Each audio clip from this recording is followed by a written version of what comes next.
there's a couple of things that I've talked about before, and they are both quite controversial around organising your finances and your wealth. The first one, which is very controversial, is please, don't start a family before you're in a good financial position, because that in itself has some consequences. But the second one, I'm going to be really controversial here, so apologies to those people if I offend any. Geez, the first one was pretty controversial.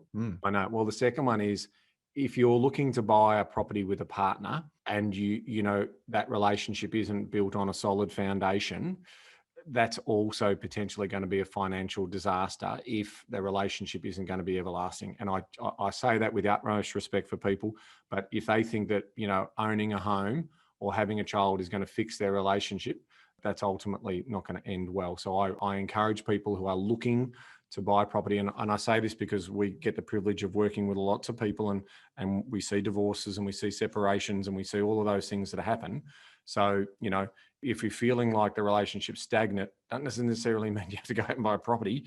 Why don't you work on the relationship and the connection and the values that brought you together in the first place? And if they're really strong and you are moving forward, then it's exciting for that to happen. But otherwise, buying in a hot market, paying a premium in the short term and have to sell out of that is going to be a backward step significantly, and that could put you on the back foot for the next 5 to 10 years. So again, I know it's a little bit direct, but I also want to see everyone, sort of come out the other side in a better position, because your wealth affects your health. It's all of those things too. So I'm trying to be as open and transparent as possible there.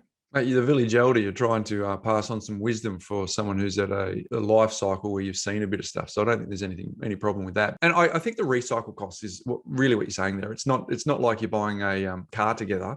You're buying a significant financial commitment. It'll wipe out deposits, Bryce. If the property prices go up, you break even potentially. But if you're buying and the market doesn't move, you've just wiped out your 5 or 10 years of saving for that deposit. So it's material. So that's why we do raise it. It's difficult, but we do raise it.